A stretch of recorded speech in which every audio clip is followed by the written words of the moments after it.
right. So, as we are still in the first quarter of 2023, well, there isn't a better time, I would say, to consider furthering your education, mi gente. Our first guest is the vice president of Boricua College, a 4-year bilingual institution designed to serve the educational needs of Puerto Ricans and other minority groups underrepresented in higher education. Boricua College focuses its learning activities on solutions to problems facing these communities and prepares students for effective community leadership. And joining us to share more is one of Boricua College's vice presidents, Francia L. Castro. Hello and welcome. Good afternoon. Thank you. Thank Oh, I didn't say that. I said good morning. It's Say okay. good morning. It's Empezamos mal. Perdona. no, I think we're Okay. fine. Okay. You're just ahead of the game. You're like, it's already afternoon in my Good head. morning, Rhina. Good morning to you. Yes. Good morning. And thank you for making it in studio today. We really appreciate And that. thank you for inviting us. Yeah, so this is, you're possibly maybe the third person we've invited on behalf of Boricua College. However, your story is really, really unique, and I'm so looking forward to sharing it with our viewers because not only are you the vice president, but prior to that, you were a student turned staff member, and then eventually becoming the vice president. So let's just give everybody as succinct as possible a nice little journey of how you got to the position you're in now. Okay. So I came to Boricua when I was a 27-year-old, and I came to study. And I was introduced to Boricua College by a very good friend of mine who was then a corporate lawyer and said, if you're ever going to finish your education, you need to check out Boricua College. I went to Brooklyn. I was accepted. I started. I had an ex-nun who was my first facilitator. I almost quit during that first semester because I was in the middle of a divorce. And I was in the middle of a divorce and my grandmother was dying. So, but that facilitator kept me there. And within a year, I had finished my first year there and I was invited to join the college. And I wasn't the director yet, but I was asked to come in to build the library. And I had to go through many steps to build the library. And then I was asked to deal with registration and assessment. Then I was asked to deal with admissions. So I had a lot of different roles. I was asked to take on development. So over the years, I took on more responsibility. I said yes. Right, You know? right. But I said you, yes. but, which thank God you said yes. And I 'cause kept that's- studying, Yeah, you right. know. But what you're sharing with us right now was when Boricua College only had one campus because Boricua did. has 3 now. It did.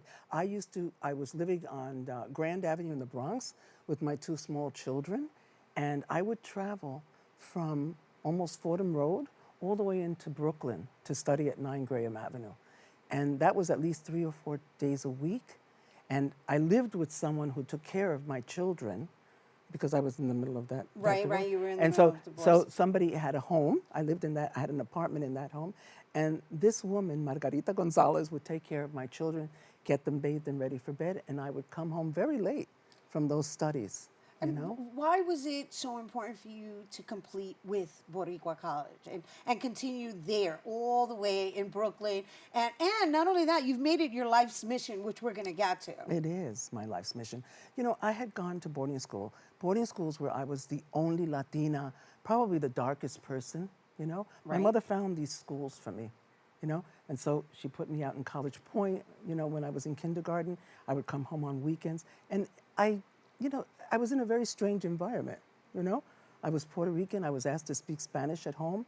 And when I was in these schools, I was really what is called a minority, a word that I do not like. Right. You know, because I'm not a minority. I understand. Trust me. I know. We've all So- been conditioned to use it. And I even introduced it as such. And I'm with you in understanding that, you know what, we're actually not a minority. We're not a but We've been minority. conditioned to address Yes. ourselves as such. Yeah. Right. But in that particular moment, being like maybe one person in the entire class. And I know what that feels like. I've been there. Yeah. So okay, so you did the boarding school and you felt somewhat, you know, like an outcast, we'll say, right? yeah. And you had to also, I guess, allow yourself to convert or just become whatever it is that was required of you in that moment to survive? But I was always a Puerto Riqueña. I Right, was I get always it. a Latina. And when I found the college, I thought, well, if I had registered at several colleges and hadn't been able to complete. When I got there, I was treated in a particular way. It was a very, I mean, it was a walk up. In Brooklyn? In Brooklyn. Yeah. It did not look like the schools that I had attended. Got it. And I thought, well, if this is where I've landed, Right. then this must be the place where I'm going to complete this education. And I started, I was one of, I think my class that I registered in was one of maybe 36, 53 people that were registered in the entire school. And when I, ran admissions registration assessment, we had over 1,200 students by the time I got to be the director of that department. And so what numbers are we looking at now? We're in a very difficult place now. COVID has decimated our student enrollment, but we are fighting, and we deserve to be in this universe of colleges. We have a tremendous program of studies, tremendous, and that no college has. We deal with individualized instruction and the development of skills, intellectual skills, the development of affective skills. How do you receive somebody? How do you respond to somebody? Right. How do you value yourself and others, in communication? And we have experiential studies. The theoretical and cultural studies are like the traditional courses and everywhere else. But the individualized instruction, colloquium and affective studies and experiential studies are very central and really attuned to our community. I want to say that experiential studies right now is really the most crucial tool that we can all develop right now based on what we've all endured the past 3 years. It is true. I was watching a TED Talk, I think it was last night or the night before, and they're talking about the skills that need to be developed. And when I'm meeting a lot of people out there, the young people really are not speaking about college. And we really want to get them in, Right. This is a time for you to, come in. You can do skills development or you can do something else, but get your education, get at least the foundation. And so let's just share with our viewers what the difference is attending a college such as Boricua College, which is a private college, versus a city college. Well, I attended a city college, okay? And in the city college, you're one of many in a room.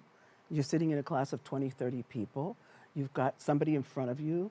You're listening to that person speak to you. At Boricua, the studies are with a facilitator. It's very Personalized. very personalized, but very costly, because that person has to spend an hour with every single student that registers with them, and then has to be with small groups of students, in circles. So the individualized instruction, Right. Colloquium, group work, right? And experiential studies. It's fascinating. It's really great. It sounds fascinating, and I understand you also focus primarily on liberal arts, right? And that is like the umbrella of all of, I guess, even I want to say every business. In It's some the form. foundation Yeah. of it. It is the foundation of academics. People forget it. Sometimes people come in. I had some person come in. They transferred all these HVAC courses once, and they wanted us to accept them towards the degree. You must meet certain course requirements Right. in order to graduate. So you can have those HVACs, but you can't graduate with them. You need the liberal arts. You need your English, you need your math, you need your science. You don't know when you're going to use it, but you need it. So before we go, I wanted to share, because we've been speaking from this place of individualized education and what that means to be in a space that you're welcomed, understood, Embraced. Embraced, also come as you are, and even if there's language barriers, it's also something that's addressed as well, because you also offer bilingual education. Yes. Right? So in offering the bilingual education, does that mean somebody who solely speaks Spanish can actually obtain these courses solely in Spanish? No. Okay, let's talk about that. All of our education is in English, and people need to understand that, okay? And you need to have a high school diploma, you need to get through the entrance exam, and you need to be able to read and write, right? Because the modules, which is the basis of the intellectual skills development, a lot of reading, a lot of writing. Sometimes people don't want to do that. They just want to memorize, make a little paper. No, this is really developing the intellectual skills so that you can comprehend things, so that you can analyze things, so that you can synthesize something, so that you can evaluate it. These are the intellectual skills. And so my last question is because it is Boricua College, is Boricua history taught within the curriculum? Puerto Rican history is taught, yes. Right, that's what I should say, Puerto Yes. Rican. Puerto Sorry, Rican not history. everyone understands Puerto Rican Boricua, history is taught. Puerto Rican. But I have not been the registrar for many years. So I don't know if Puerto Rican history has been dropped, but it was taught for many, many years. And in fact, I took it when I was there. So I took Puerto Rican history 1 and 2. So Yeah, well, I think it's important that Yeah. our history be passed on as Yes, well. So yeah. I just wanted to make sure that we share that with our viewers. Okay. And then Yeah. lastly, my fellow Buddhist sister, Yes. in your practice, because I read here that you do work with SGI USA, which is the Soka Gaikai International, Yes. and that is Nichiren Daishonin Buddhism. Yes. How has your practice served in your mission? I think that, people say get a life, and those are just words, right? But I think my Buddhism has taught me how to get a life.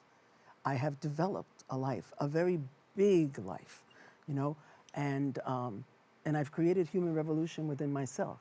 I have been able to overcome many, many obstacles, with my practice. And I do want to share with you that there are thousands of forms of Buddhism. Not all of them are alive and well. So this Buddhism is the highest level, and it talks about, Buddhism in daily life. You don't have to, not wear makeup or dress a certain way. Daily life, every single day, building happiness, bringing out the best that you have, and winning. And winning, because we winning. love that. And it all starts with transforming poison into medicine. Woo! I love it, I love it, I love that we have that in common. All right, everyone, thank you once again, Francia Castro, Boricua College Vice President. And you guys, if you were listening and you're interested in learning more on Boricua College and where you can enroll, you can visit boricuacollege.edu.